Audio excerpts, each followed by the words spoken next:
The Idris is part of the UE fleet. So you got the Idris, you got the Javelin, and obviously you got the Bengal.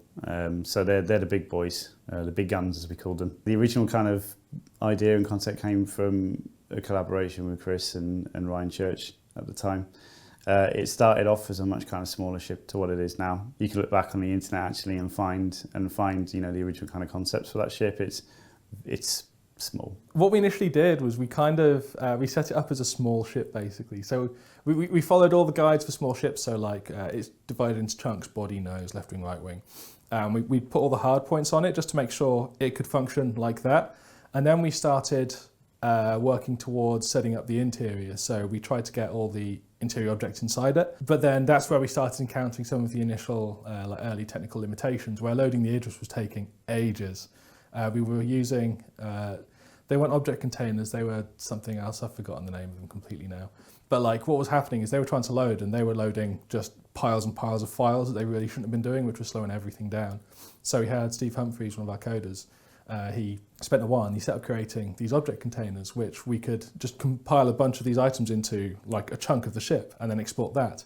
And the Idris was the first ship we tried that on, and we had to experiment with like how do we divide the ship up, and we eventually, like after a few months, we settled on something that seemed to work quite well. And it's just kind of getting this kind of iterative process for all the new systems that are going in. And yeah, object containers is kind of like, it's one of the biggest that it happened with, but there's loads more going on in there. So pretty much every bit of new tech that's come into the ship pipeline, or like volumetric fog or anything like that, has gone into the Idris first. It's been like the test ground for every other ship. It's the biggest ship and it's like the main hub in Squadron 42. So we want to get that right to set the standards for all other capital ships. It plays an integral kind of role in Squadron. It's pretty much your home that you kind of go back to an awful lot. So it needed to facilitate a lot more kind of, a lot more of the script, a lot more gameplay.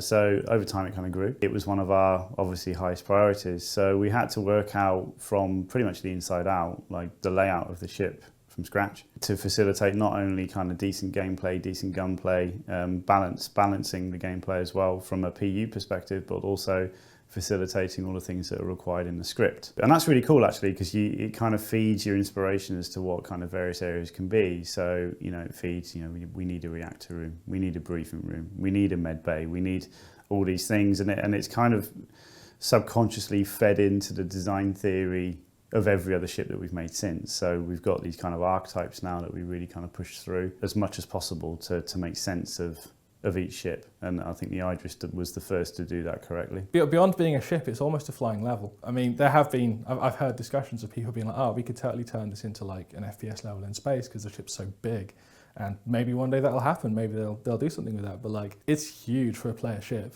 When I first started on it, I got lost in it, and I'm not ashamed to say I still get lost in it every now and then. You'll walk out the kitchen and be like, do I turn left or right to get to the nose of the ship, We put in a bunch of things to increase usability, so like the different sides are colour-coded, one side's green, one side's red, and we got signposts everywhere. I don't think people realise how much this ship has. I think there is a lot of hidden places that people just don't realise, like pretty much every bit of the interior of the ship has been covered. We're actually struggling to find places to put more things into it because we're limited on the exterior, basically. We needed to get some airlocks into like the front section of the ship, and we're like, okay, where can we put these airlocks? And it's like, well, we can't put them on the side because of the angle of the front of the ship, so we've had to put them going up. But there's a lot of space on the exterior part at the front, but on the interior part, it wasn't.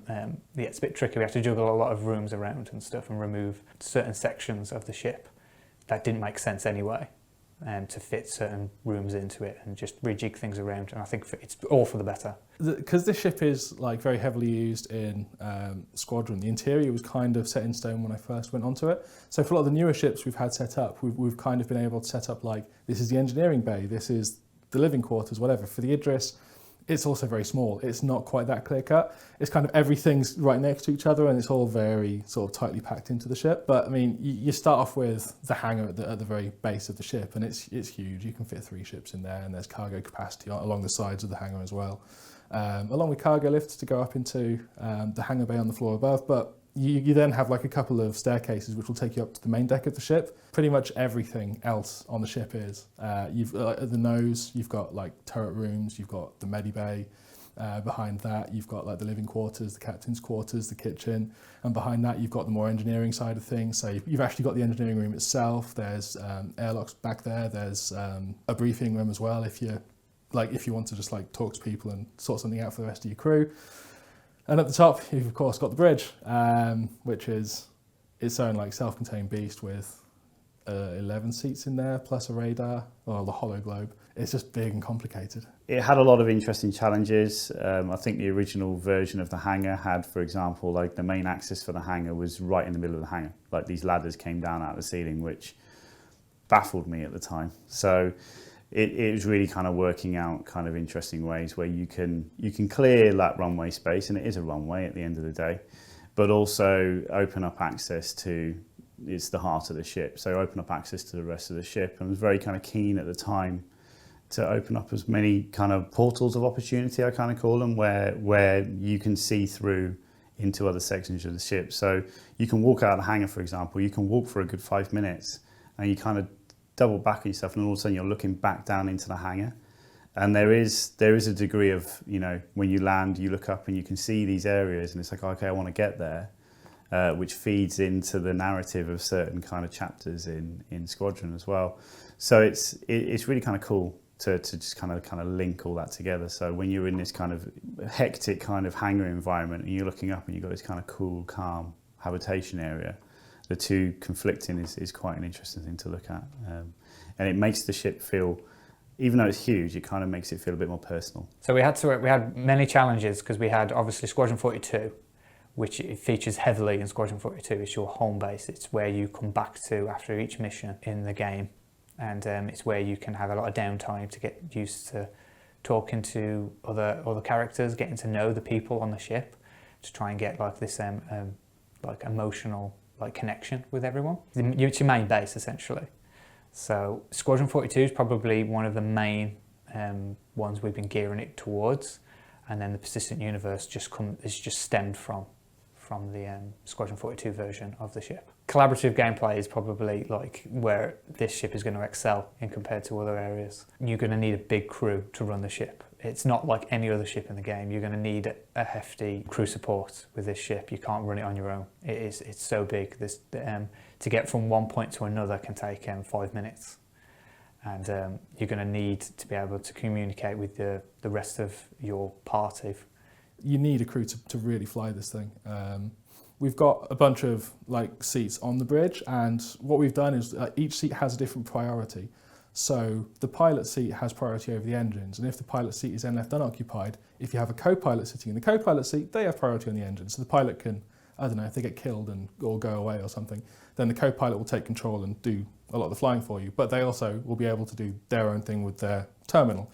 Then you have the weapon seat, which controls the gun, but the pilot can also control the gun if the weapon seat isn't being used. There's this sort of interlaying like dependency on the seats. So it's worth having multiple people, just because there's going to be a lot to do and one person won't be able to do it all. It's pretty much got what other ships have, but it's just on such a larger scale that I think it's going to hit people's like nostalgia of old like Star Wars movies. I think that's my most exciting part. We have a kind of ongoing little giggle about it. It kind of is good at everything. Like there's nothing that I don't feel it's particularly weak at for that size of ship. You can carry obviously three kind of Gladius small sized fighters in the hangar. We also have the Argo utility vehicle, which tucks into like a subdeck underneath the ship, which is really interesting. It kind of drops down like the Aliens dropship scene, which is sweet. And then you've got pretty much everything else that it can do as well. You've got multiple turrets across the top and the bottom of the ship. You've got the huge railgun at the front.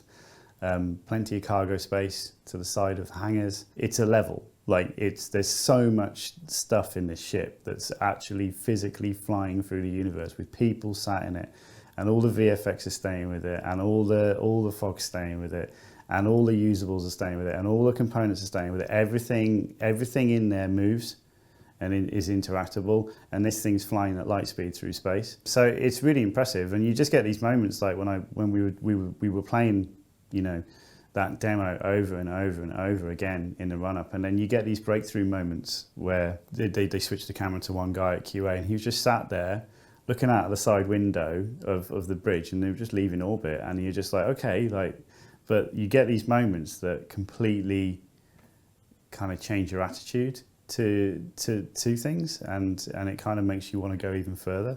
It's hard, like it is really hard to do that stuff, and you can kind of, it takes its toll on you as an individual, but then you get these moments and you're just like, yes, this is what makes it all worth it.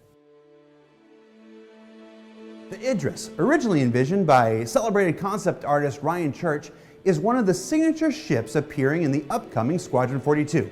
I'm pleased to announce that much like the Javelin we discussed last month, due to its size, the Idris is in all of final art phase, where in the hands of the Squadron 42 art team, they're currently working on the various set dressings and special lighting setups necessary to turn it into one of the many cinematic locations you'll visit in the game. It's this combination of immense size and impressively cinematic Squadron 42 game needs that means there's still plenty of work left to be done before this vessel moves into flight prep. But you can be certain, when that time comes, we're gonna let you know.